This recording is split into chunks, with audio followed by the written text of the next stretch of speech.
this way, please. This is the story of a unique royal relationship. The nature of the friendship between Fergie and Diana was quite complex. Of two women who became the strongest of friends and allies. I don't think you can underestimate how close they were. But who were also rivals, plagued by insecurity and doubt. I remember Diana saying to me, well, you don't need me anymore, you've got Fergie now. They appeared an odd pairing. Shy Di, loud, fun-loving Fergie. This barrel's for me. They were really chalk and cheese. It was always an uneasy friendship that was likely to end in tears. But they also shared a special connection beyond their royal roles. I think a lasting bond between these two women was the fact that they were damaged by the breakup of their parents' marriages. Tonight, we ask what brought Fergie and Diana together. Diana had an agenda here. She wanted to see one of her close friends marry into the royal family. What kept them close? She had quite a set too with Princess Anne, who was complaining about something that Fergie had done, and Diana stood up for her and said her piece. And what drove a wedge between them. Diana would be quite emotionally cruel. And if someone upset her, she'd just cut them off. Royal insiders reveal how, in good times and bad, they stood side by side. They were both plotting to leave their husbands. The world didn't know, the media didn't know. She wanted to give Diana the courage to break loose as well, which is why she would say, you jump, and I'll jump too. And how the friendship finally faltered. Diana was absolutely furious. If that's how she wants to behave, and if she wants to go on television and talk about me, she's not going to be spoken to ever again by me. Ending in tragedy and regret. And on the night that Diana died, Fergie was visiting and called her, and of course she didn't answer. This is the story of Fergie and Diana, the royal wives at war.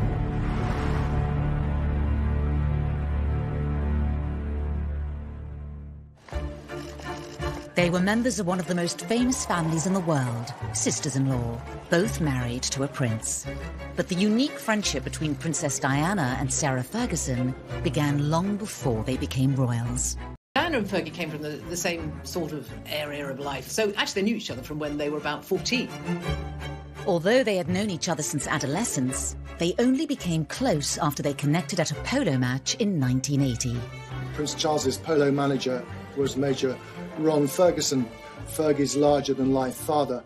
And so they met beside the polo pitches in Windsor, and, you know, they did hit it. Met Charles and Sarah was 21, that actually they became good friends, you know, friends who lunched, friends who hung out and shopped together. Given their similar backgrounds, it seemed inevitable that they would become close. Well, Fergie and Diana were actually related. They were fourth cousins, and their mothers were also close. They were at school together, they were good friends. They were part of the same aristocratic circle when they were growing up. Diana was from a far more aristocratic background than Sarah. I mean, her family had been connected with royalty for centuries. Sarah's background, she always described it, I think, as sort of minor country gentry. I mean, but she grew up on a nearly 500-acre estate in Hampshire. Both attended private boarding schools, and they grew up with similar interests and passions. They were both sporty, they loved being outdoors. Sarah was a great horse rider, much better on horses than Diana ever was. But, you know, that love of horses extended to polo matches. Neither of them were particularly brainy or academic. They didn't excel at school. That said, they did well and they were popular. The parallels in their early years continued, helping to cement their friendship. I think a lasting bond between these two women was the fact that they were damaged by the breakup of their parents' marriages. And unusually for both women, they were abandoned, if you like, by their mothers. Both Fergie and Diana's mothers left their families to be with new partners when the girls were still young. They were both left with their fathers and more or less brought up by them. Aged 6, Diana was subjected to a bitter custody battle where her mother was forced to give up her 4 children. Diana famously was very distraught by the divorce of her parents. She was a very young girl when her mother moved out. It probably affected her for most of her adult life. Fergie took the breakup of her parents much more in her stride. When Fergie was just 12, her mother left her family and moved to South America. Her mother lived and led a very exotic life. She remarried an Argentine polo player and relocated to South America. And Fergie had great memories of travelling there as a teenager and spending time with her mum and her stepdad on their ranch. But I suspect it had an unsettling effect on both of them. As Diana embarked on her life as a princess, she came to rely on her friend Fergie. Diana looked up to Sarah because she was so flamboyant, and Sarah just seemed to be kind of like that older sister in a way. Fergie had so much more life experience than Diana. You know, by the time she was in her 20s, she'd had to live in. At that point, when Diana was very young, those 2 years must have seemed incredibly significant. Diana was obviously that much younger, and she was on the cusp of marrying the heir to the throne. And if anything, she probably sought out Fergie for some pointers, really, because Fergie's father was sort of involved with Charles on a regular basis. I think both girls actually admired things in each other that they didn't have. Diana wants to be that slightly more devil-may-care, boisterous, robust individual that just seemed very comfortable in her own skin. And Fergie probably wanted some of that rather sweet, shy mellowness that Diana had. At the time, Diana had a close friendship with her 3 housemates she was living with in Knightsbridge. But with the unique parallels in Sarah and Diana's upbringings, and Sarah's understanding of royal life, the pair soon became best friends. When Princess Diana married Prince Charles in 1981 in St. Paul's Cathedral, her new friend Fergie watched on. Sarah was actually a very important person in Diana's life and in the run-up to the royal wedding, and certainly those early years where she really helped Diana to find her feet. She was absolutely delighted for her friend, and I think that's why they became so close. The princess even helped her friend with her wedding outfit. Fergie didn't have a lot of disposable income, and she knew that a dress for something like the marriage of the Prince and Princess of Wales was going to be an expensive proposition. So Diana helped out by providing her with some fabric, and she got a dressmaker to make up something appropriate for her. Diana intended on bringing her new friend Fergie into her royal circle by having her take on the role of her lady-in-waiting. It's not a servant and it's not a friend. It's sort of somewhere halfway between. It's a genteel occupation, and it's enormous status. But the decision was taken out of the princess's hands. Sarah was told that she was actually unsuitable to be Diana's lady-in-waiting, which was a huge blow to Sarah. I think the royal family felt Sarah wasn't posh enough. Diana was persuaded that basically it was too risky having Sarah Ferguson was seen as a loose cannon. She was fun, but she made them nervous. Diana was actually quite upset about this, but maybe she didn't fight for Sarah enough. Maybe she could have put her foot down more. Sarah was snubbed once more when royal protocol dictated that she would also be excluded from a very key part of the celebrations. I think she was astonished to discover that she wasn't being invited to the wedding breakfast, the sort of the aristocratic version of the traditional reception. We know for the person that she wasn't invited. I don't know whether ever Diana realised how hurt actually Sarah was about this. The 2 young women didn't let the palace rules get in the way of their relationship. After the wedding, the friendship continued to grow. At just 20 years old, Diana was daunted by the pressures of royal life. How do you see your role developing as Princess of Wales? But my life will be a great challenge. Next, as Diana embarked upon her new role as future queen, she needed Sarah more than ever. But what lengths would she go to keep her friend in her new royal circle? Diana had an agenda here. She wanted to see one of her close friends marry into the royal family. She also wanted a confidant and a best friend inside the palace.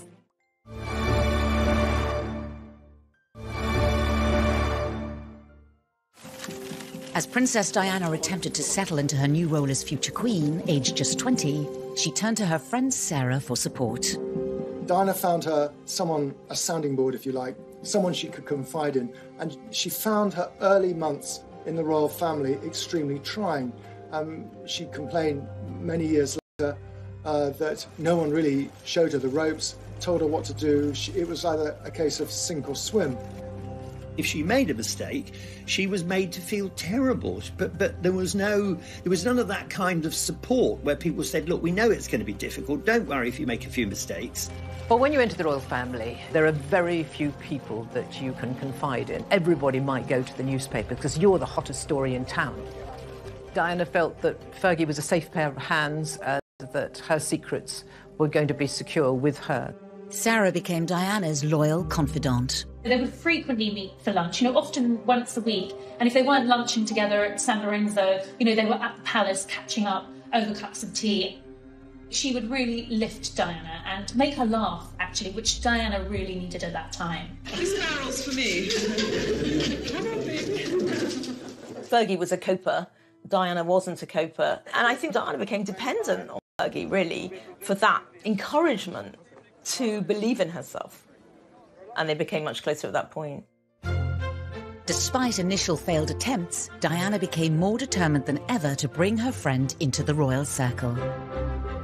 Well, I think Diana wanted Sarah to be a part of the royal fold for a long time. And when she was told that Sarah couldn't be a lady-in-waiting because she wasn't deemed appropriate, she had to rethink her strategy. And she came up with the idea that Sarah should meet Andrew, in fact, reconnect with Andrew, because Sarah had played with Andrew as a child. They mixed in similar circles. She loved the Royal Ascot Week in June, and she loves to host house parties at Windsor Castle. In 1985, the Queen asked Diana whether there was anyone she'd like to come along to the house party, any single young women perhaps, and Diana thought of Sarah, of Fergie. And at the back of Diana's mind was a very cunning plan to make sure that Sarah sat next to the Duke of York, Prince Andrew, which she did. By the time pudding was served, Andrew was sort of being familiar enough with this very bubbly, red-headed girl next to him to start feeding her pudding. We were made to sit next door to each other at lunch at Ascot. Yes, and he made me eat chocolate profiteroles, which I didn't want to eat at all. I then didn't have him, so I got hit. Then Very it started hard. from there. I think that's probably where it... I was meant to be on a diet. Andrew soon asked Diana if he could bring Fergie to stay at Diana and Charles's country house, where the pair became much closer. Andrew and Fergie could really be themselves and spend time together without the glare of the press and anyone knowing. Princess Diana had a soft spot for Prince Andrew. As kids, she used to send him valentines because they lived nearby to Sandringham. She saw a lonely young man who needed a girlfriend. Diana had an agenda here. She wanted to see one of her close friends marry into the royal family. Not only did she think Sarah and Andrew were very well matched personality-wise, which they were, Diana also wanted a confidant and a best friend inside the palace. Within a matter of months, Sarah Ferguson and Prince Andrew were engaged. In the lead-up to the wedding, Fergie made it clear that fitting in with royal convention was not a priority, and she immediately started to encourage Diana to follow suit. So Fergie was the first person to ever have a proper hen party or a bachelorette party, to which Diana was invited. The details were revealed in Sarah's autobiography. They had a lot of fun. They dressed up as policewomen and they caused a bit of a scene at the palace. Now, these two apparently got put into a police van where the policeman recognised Diana and said, "Oh my goodness, I'm so sorry," and they all fell in fits of laughter. And I think Diana had the devilment, but Sarah was game to do it. Prince Andrew was celebrating his stag party on the same evening with friends, including Sir Elton John. The girls decided to drop in. Diana and Fergie gate crashed into Annabelle's nightclub where Andrew was there. They were hiding behind chairs, watching Andrew. Little did he know that they were there and spying. They managed to con the policeman into shutting the palace gates just as Andrew's car was arriving back from the stag night. So he thought something was up and madly put his car into reverse and went whizzing around the Victoria Memorial, I think. At which point they thought, well, maybe we've... This royal world. For Diana, this was sort of manna from heaven. This was, a whole new world of sort of spiritual freedom in a way. Two are better than one, so if she gets someone like Fergie in the royal family too, perhaps together they've got that support as a team to try and change some of the really, archaic traditions of the royal family. On the 23rd of July, Sarah and Prince Andrew were married, just 6 months after becoming engaged. Sarah's wedding day was in great contrast to her friend Diana's, and the differences in their characters were clear for the world to see. Fergie looked like she was born to this wedding. Giggling, looked like she was having fun. I think there was some giant teddy bear even that she went off with in the carriage when she went to her honeymoon. Diana and Charles, very, very formal affair, lots of sort of sidelong glances from Diana, real shyness. Diana's had a lot of heads of state and important people because it was the future king and queen who were marrying. With Fergie, it was that bit more relaxed. And you could see that even with the balcony scene where Prince Charles asks his mother, "May I?" when the crowd say, "Give her a kiss," whereas Fergie's there with her hand cupped to her ears as they're roaring, "Give her a kiss."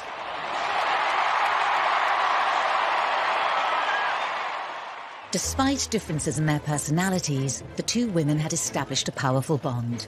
They were now not only best friends, but sisters-in-law, their lives intertwined more than ever.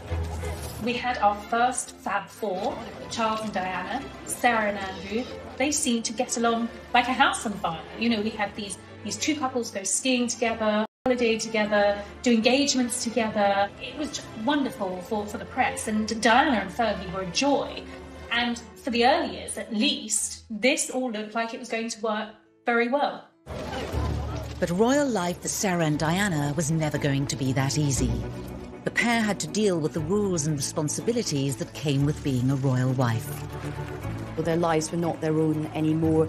They weren't just able to sort of do what they wanted. And I think they both realised after they got married that they had not married into a family, they had married into a firm. Fergie tells very graphically an account of her, you know, when she first went to Sandringham before her marriage, and, you know, met the Queen and all the royal family and curtsied to the Queen and tripped over a corgi. She spilt her drink on the sofa because she was so nervous and she didn't know how to address anyone, so she just curtsied to everybody. Even for Sarah, being on the inside of the firm, the royal family, it was a shock. Someone would point out that, you know, continually, "Oh, you mustn't do that, you mustn't wear that, you can't wear those clothes, you can't go to that event dressed like that." Also that, you know, if someone else is leaving the palace for an event that day, Sarah couldn't leave before them. I mean, it was an absurd list of unwritten rules. I understand that Diana said, "I told you it would be like this," and Sarah said, "Yeah, it's bloody awful, isn't it?" For Fergie, Diana's experience was vital. Fergie came to rely on Diana as Diana had relied on her.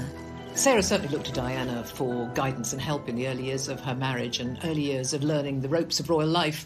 I suspect that maybe Andrew was reasonably supportive, but essentially he was away because he was in the Navy, and for most of their marriage he was at home for only 40 days of the year. The princess quickly became the Duchess of York's guide. Diana helped Sarah deal with, you know, being at public events where you can't throw bread rolls around and shriek and get drunk. Don't say anything controversial and try not to flirt with all the men, which was very difficult for Sarah.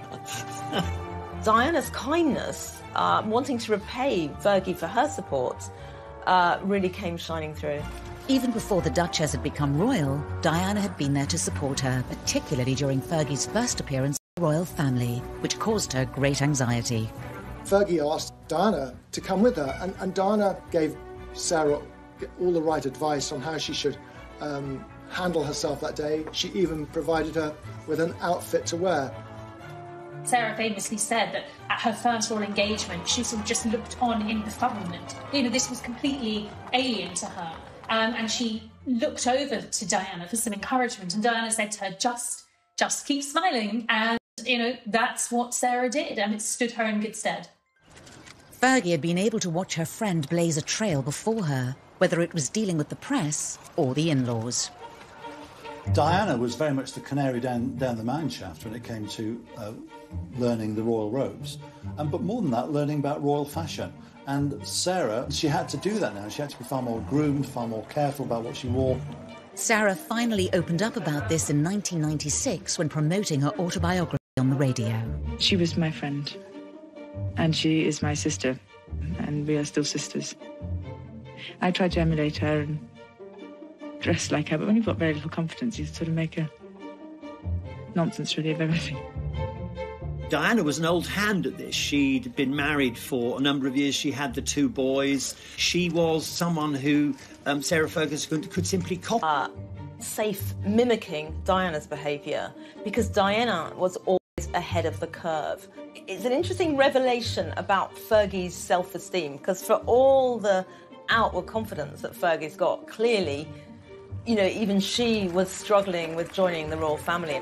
In the early months of Fergie's royal life, Diana even defended her in front of important members of the royal family. Diana had quite a set too with Princess Anne, who was complaining about something that Fergie had done, and Diana stood up for her and said her piece. And it was rather brave of Diana. She more or less asked Anne, you've got to give her a break, and Fergie's good for the family, but she's finding it hard to adjust, just as I did. For Diana, Fergie's entry to the royal fold was a godsend. It took at least some of the attention away from her at a time when the pressure was becoming unbearable. I think certainly it was a tiny bit of respite, not being in the glare of, the public eye the whole time. I think probably it was, kind of helpful for her. Sarah became a much-needed ally within the family. She strived, I think the words she used, to protect her as a sister and as a friend at all times. I mean, that was really important for Fergie to stop the firm getting at Diana. She really was very protective of her. She'd stick up for her. Diana knew that a lot of the royal family didn't like her. She felt picked on by some of the royal members.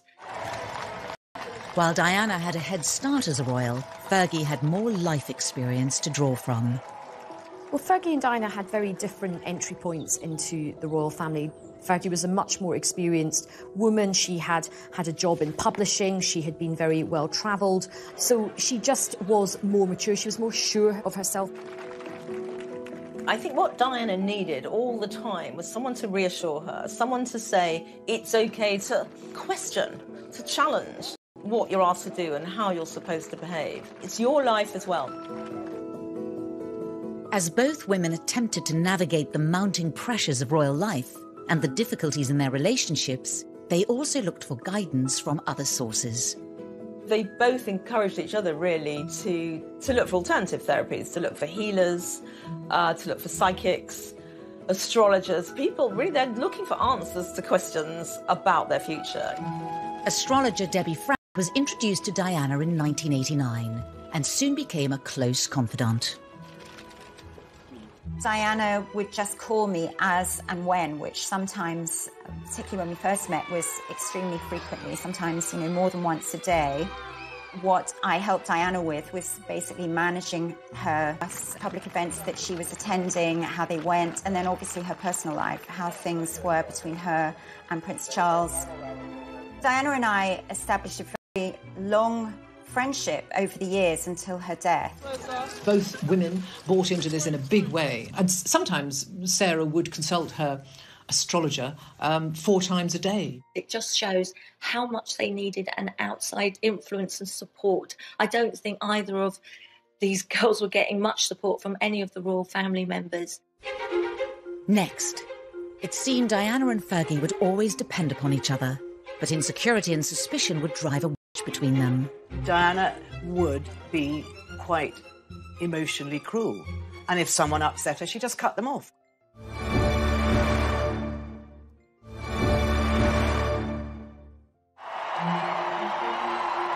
Marrying into the royal family brought Sarah Ferguson and Diana closer than ever.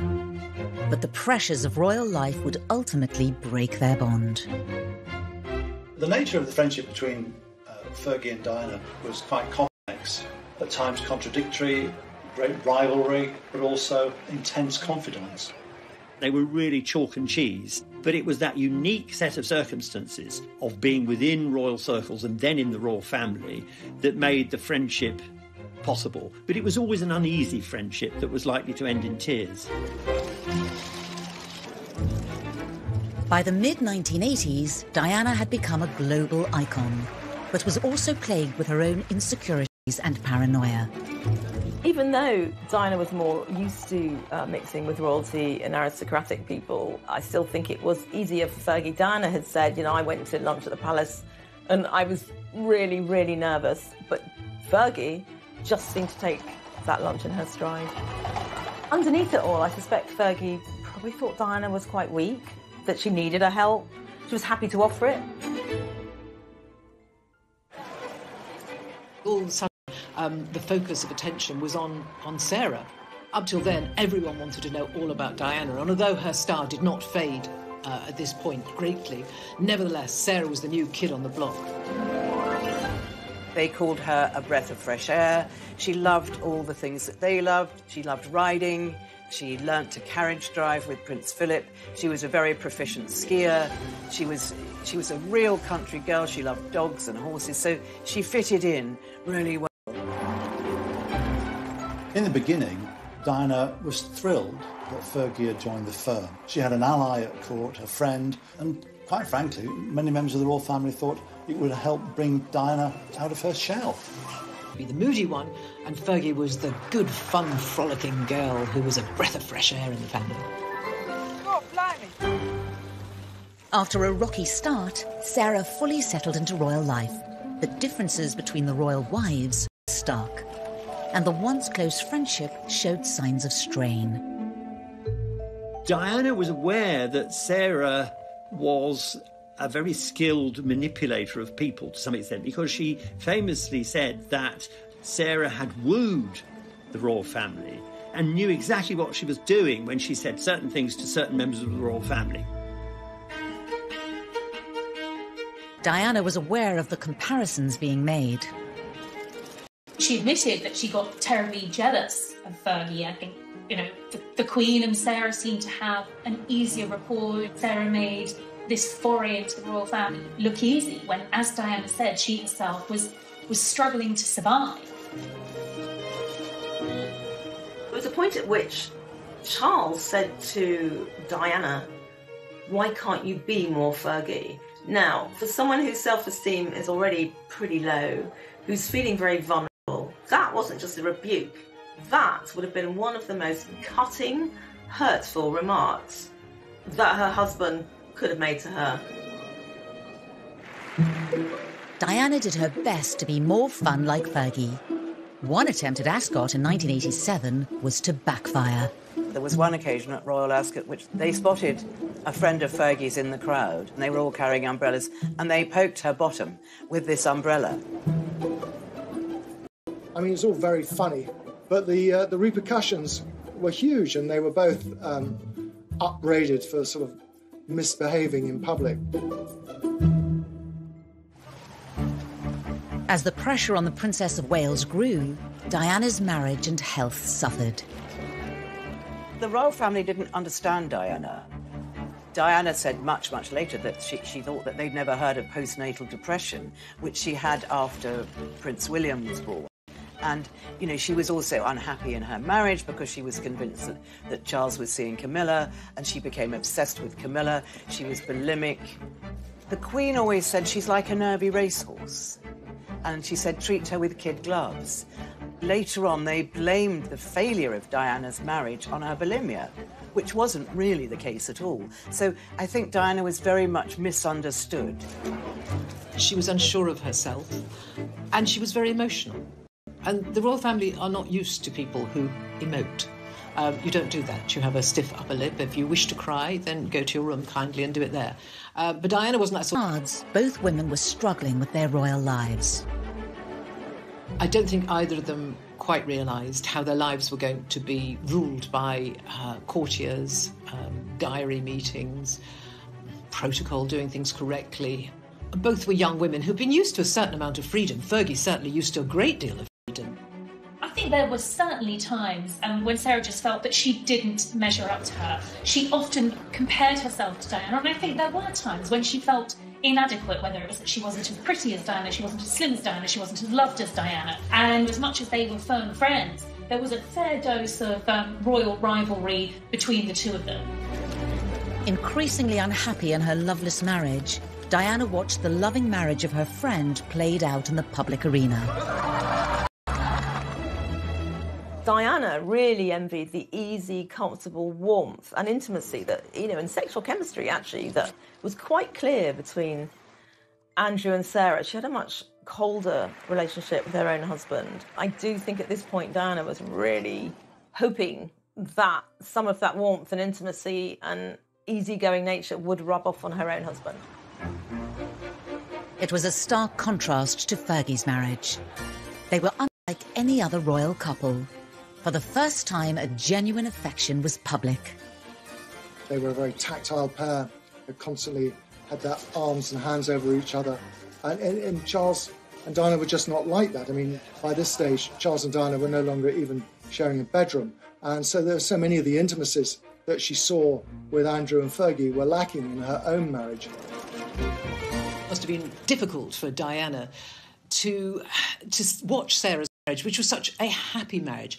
There was Diana trapped in a marriage which she felt was loveless after a while, and she knew there were 3 of them in the marriage, and Camilla was there. And then she would look at Sarah, and Sarah's husband adored her. Prince Andrew just adored the way Sarah was. He never would have said, can't you be more like Diana? It was very difficult for Diana because she started to get paranoid, and she also looked at Sarah and thought, well, actually, how can I trust a woman that is sleeping with my brother-in-law, and everything I tell her, she's going to tell him? And that paranoia, which happened a lot with Diana, with other people, had really set in. And she started just not being able to open up and trust Sarah anymore. The national Fergie mania was beginning to wear off, inside and outside of the royal family. It didn't take long before the honeymoon was wearing off, and people were rather tired of that exuberance that they'd once loved. It began unflattering headlines in the press. In an effort to win back public support, Fergie took part in a TV game show arranged by Prince Edward. It's a royal knockout, will go down in royal history as one of the biggest cock-ups of all time, I think. It was a disaster from beginning to end. It was absolutely humiliating. Sarah, with her usual gusto, entered into it, and if she gets into something, she does it with bells on. We're the best blue bandits there are. Diana famously did not take part, nor did Charles. He thought it was something that was beneath them. In a way, it's kind of unfair. Fergie took a lot of the blame, the flack, if you like, almost a scapegoat. Big bad blue bandit! Her behaviour was being commented on. And I think then is when Diana came into her own. Diana got the headline, the Queen of Hearts and the People's Princess. But I think Sarah knew she could never be that. She could see that in Diana from the start, how serene she was. She looked a bit like the perfect princess. She looked like a supermodel. Sarah is honest and knew, look, I'm never going to be that person. She really was happy for her. Sarah knew her downfalls, but knew what she was good at. Next. In public, Diana and Fergie's friendship was masking a private rivalry. But over time, each became skilled at using their public image to gain the advantage. Without that determination to keep it going, their friendship would have started to sort of collapse.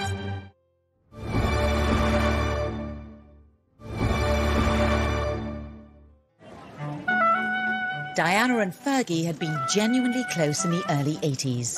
But as time moved on, the friendship faltered. Well, the reason that the friendship failed was entirely Diana. This is what Diana did. No one would believe that you could be great friends and do one thing wrong, and then Diana wouldn't speak to you. It was very unique to her. Diana would be quite emotionally cruel. And if someone upset her, she just cut them off, cut them out of her life.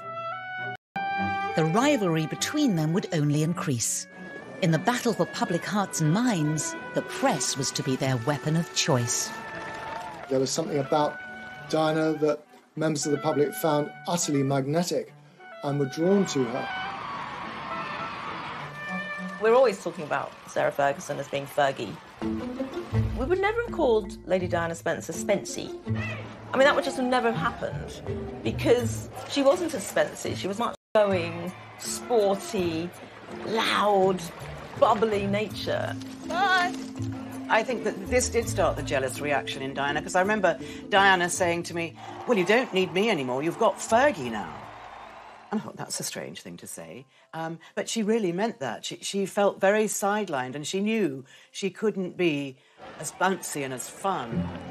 What we saw in Fergie was an overcompensation to be liked, to be popular.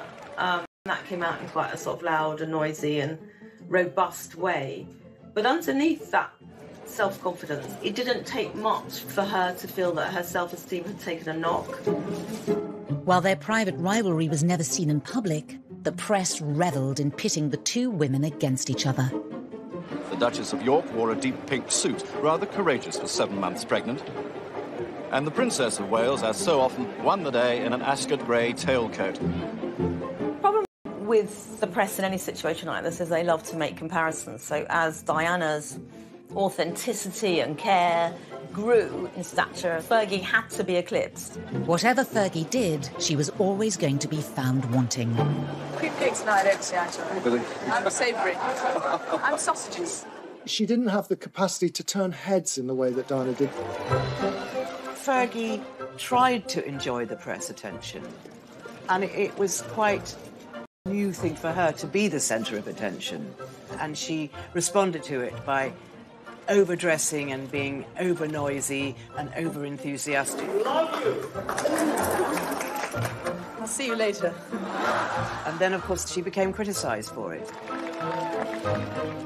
In the beginning, Fergie was incredibly popular, but then it all went sour.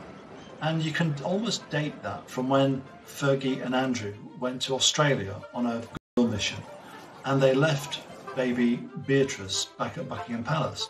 Beatrice just thanks you all for the 3 cheers.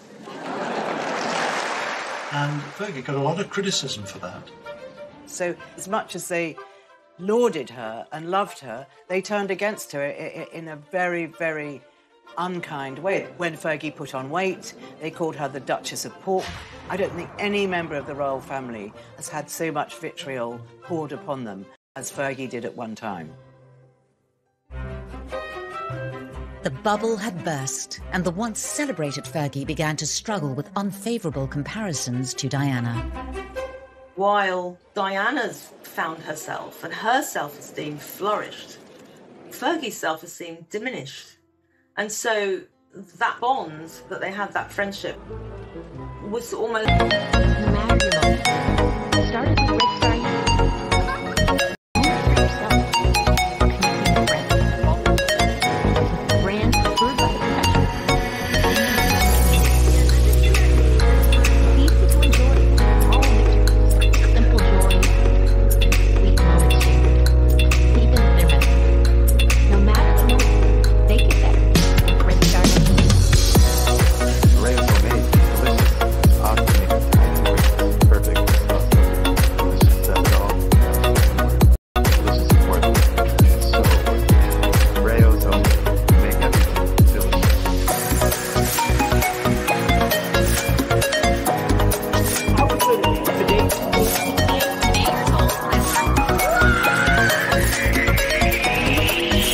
Felt quite betrayed at the point that Diana was at her most loved by the public. Fergie and Diana lived life in the Royal Goldfish Bowl. Public scrutiny added to the pressure to live up to royal standards.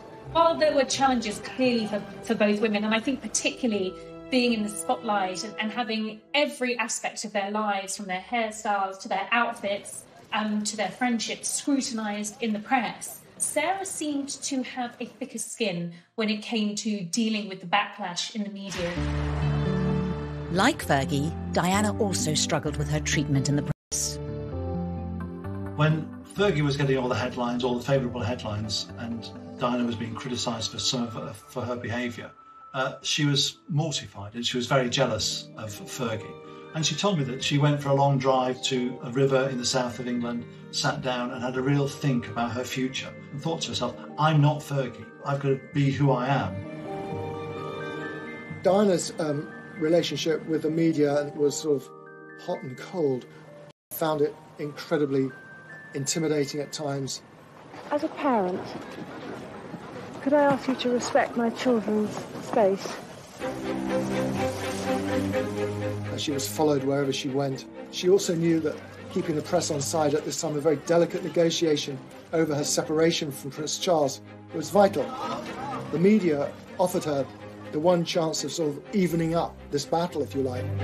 The treatment of both women in the press had an inevitable impact on their fragile friendship. Their relationship blew very hot and cold, and a lot of this was to do with Diana's personality. So, Fergie was in the ascendant and she was in the descendant. And then it turned round again. Fergie probably knew that, once people put you on a pedestal, there's only one way, and that's down. The story becomes that you've got this sort of beautiful princess and you've got the sort of almost the ugly sister. That's really hard to sustain a friendship between two people when the press, for whatever reason, have taken one completely to their hearts, whereas Fergie barely got a look in. The tables had turned. It was a desperate time for Fergie. Her rival was once again the darling of the press, the most photographed woman in the world. All Fergie's demons came back to haunt her. Fergie has struggled with, I think it's probably self-respect, actually. I think when Fergie gets miserable, she'll probably comfort eat, she'll kind of become a bit reckless. The press will certainly say that she looked a mess, or she looked ridiculous, or that she didn't have any taste. The rivalry in private and in public was growing, and each would try to outcompete each other in the headlines. If Sarah was out on engagements on the same day as Diana, it was always going to be Diana who made the front pages of the newspapers the next day. And I think after a while that probably did begin to grate with Fergie, and certainly there were times when she felt, I can't even compete. Without that determination to keep it going, their friendship would have started to sort of collapse. The underbelly of it would just start to sink, and the connection between them would have started to break. Both girls were highly competitive, and that competition spilled over into newspapers and magazines. They were rivals to that extent, and they wanted to see their charities given more space than the others. Fergie says in her book that she actually did some AIDS charity work. It was for a friend and it was a one-off. But Diana was furious and she said, look, that's mine. Don't interfere. Which is very typical of Diana. And Fergie was quite distraught because she'd only done it to help a friend. Diana was becoming adept at working the press. Diana earned a reputation for being manipulative because she was aware of her star power. She used it to her advantage. She would play tabloids off against each other, and when things got really bad in the War of the Waleses, she would use the newspaper to fight her corner, and she did that in a way that Sarah didn't do. Sarah just didn't engage on that level. Sarah didn't have newspaper editors over to the palace for lunch. I think it was probably something that she was too scared to do. Diana really knew how to manipulate the press. The ultimate example of this is the revenge dress that she wore to the Serpentine Gallery, and that was on the same night that Prince Charles's Dimbleby interview was being shown, in which he admitted adultery. Did you try to be faithful and honourable to your wife when you took on the vow of marriage? Yes. So she showed the world that this is what he's missing. Diana and Fergie had been friends for more than a decade. But as their lives took different directions, their friendship also changed course. So there was this gradual pulling away from Diana, partly because emotionally she didn't need Fergie so much, and partly because she was in a very different stage in her life, and then time goes on and they just weren't communicating anymore. Next, the friendship between Diana and Fergie had cooled in recent years, but a monumental change in their lives reunited the royal wives as common adversaries. They were both plotting to leave their husbands. The world didn't know, the media didn't know, but behind the facade of smiles and waves on that palace balcony, there were two deeply unhappy young women.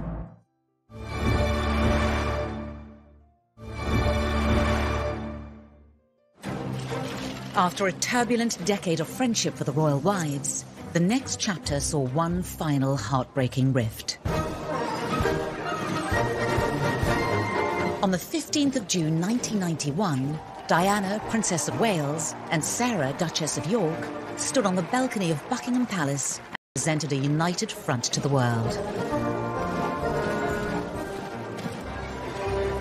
I can tell you exactly what was going on behind the scenes at Trooping the Colour in 1991. That was the last occasion on which they were photographed together in public. They were both plotting to leave their husbands.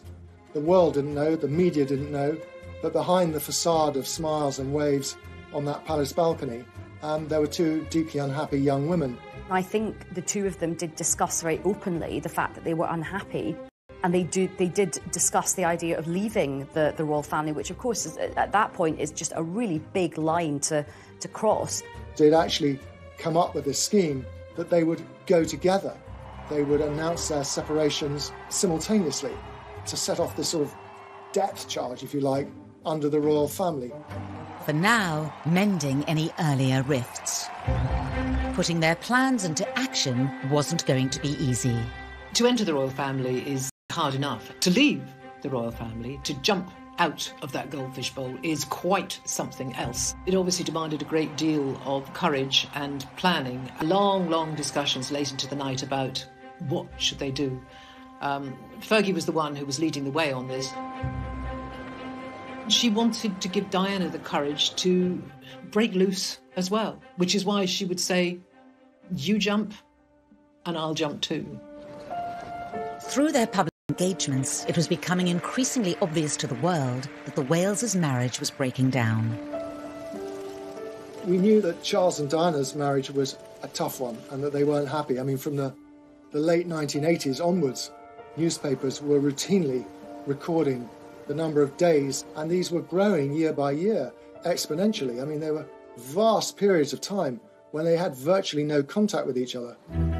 At the Yorks family home of Sunninghill Park, it was a similar story. Andrew was at sea serving in the Royal Navy. It was reported they saw each other just 40 days in a year, leaving Fergie alone to do what she liked. The Yorks marriage began to unravel quickly. There were rumours that Fergie was seeing somebody else. The Duchess kept her head well down, ignoring all questions about the state of her marriage. Meanwhile, Diana was continuing to nurture her relationship with the press. I had, by this stage, become quite friendly with Princess Diana, and she contacted me, and she sent me this message. And this was all to do with a devastating series of photographs which revealed that Sarah had been cheating on Prince Andrew. But why would Diana do this to her one-time closest friend? I think Diana was incredibly skilled. She really was like a one-girl PR band that knew absolutely how to handle the press and how to work it sometimes to her advantage. Diana's message to me was simply that she'd obviously heard that the photographs were coming. We all knew that these photographs were coming. It was one of the worst kept secrets in Fleet Street. What none of us knew, or the rivals to the paper that had them didn't know, was just what the photographs showed and how damaging and devastating they were going to prove to be. She knew, and I suspect she was going to take some kind of vicarious thrill from the embarrassment it was going to heap onto Fergie. In the end, after all this back and forth, Fergie jumped first. On the 19th of March 1992, the Duke and Duchess of York had initiated discussions for a formal separation. The Duchess was in apparently carefree mood as she collected Princess Beatrice from school just at the moment the official statement was being handed out at the palace. And the ordeal wasn't over yet for Fergie. Very busy patch, my patch, being royal correspondent.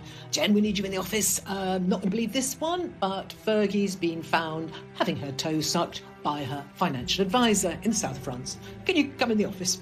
I thought, oh my goodness me, do I have to cover stories like this? But yes, I did, and yes, it was a very big story. On the 20th of August 1992, Fergie was at Balmoral the annual summer holiday with her children and the rest of the royal family.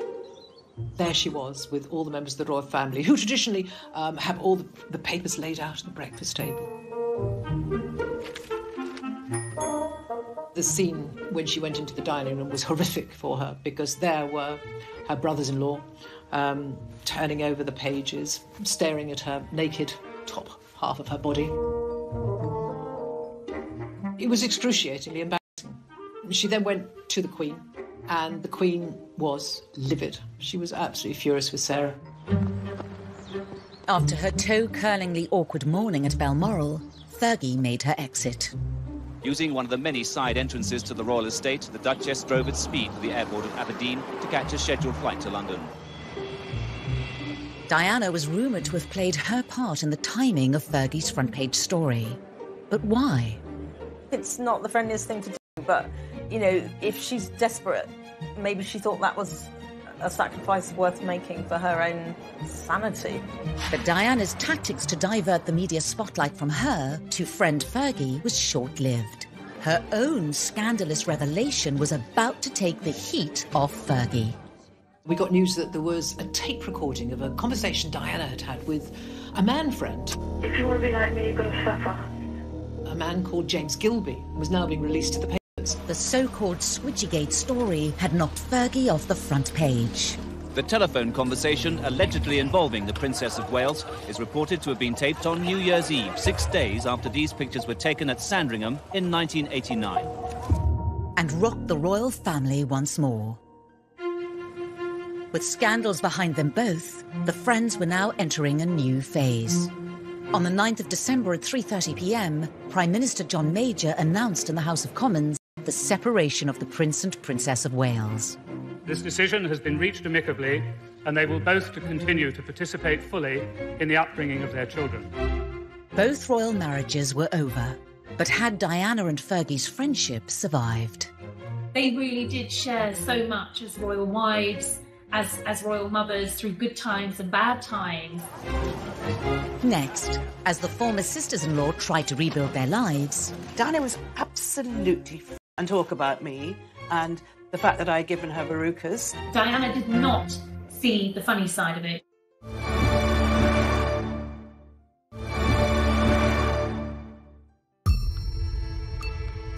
Princess Diana and Sarah Ferguson had a turbulent relationship, and it didn't end with their marriages. A double divorce marked a new era. Policemen clear the way for the princess this evening as she leaves a London hotel. Grim-faced, £17 million richer. It was strange times. The settlements that both women got after their divorce, of course, were very different. But then their status was very different. Fergie, funnily enough, only ended up with about 600,000, but the Queen had paid off a lot of Fergie's debts beforehand. And the Queen had dished out at least £2 or £3 million on Fergie over the years. Unfortunately, money just ran through Fergie's fingers, and the Queen knew that.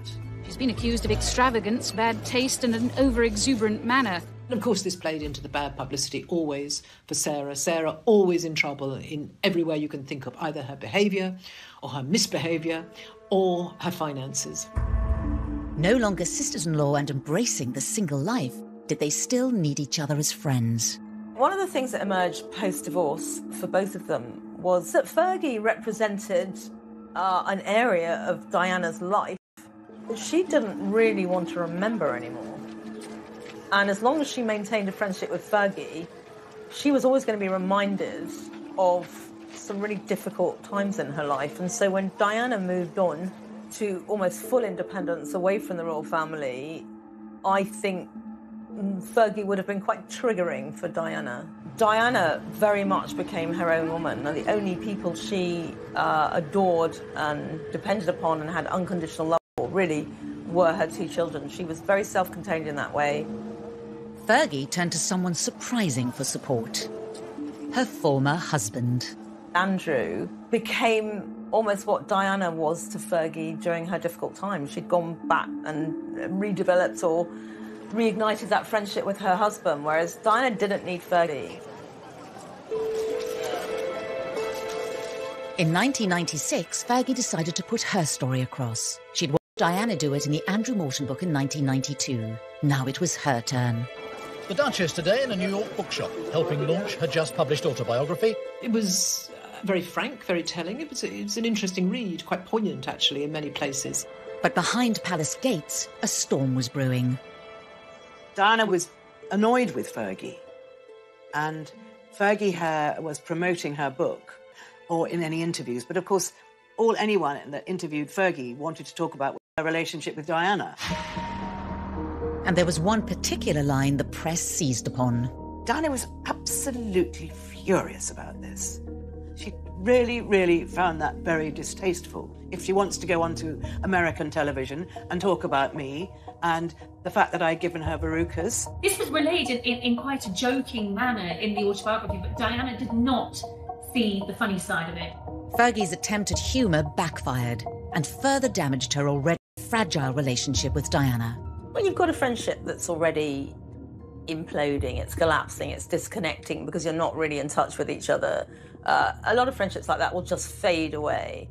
But then someone could take a decision, say, okay, I don't want it to fade away, I'm going to do something dramatic and do something that will ensure that it has a clean break, that person won't want to be my friend anymore. The line, however it was intended, proved disastrous. She felt betrayed, in short, and she rang her up and she...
I think it was very important for Fergie to have attended Diana's funeral.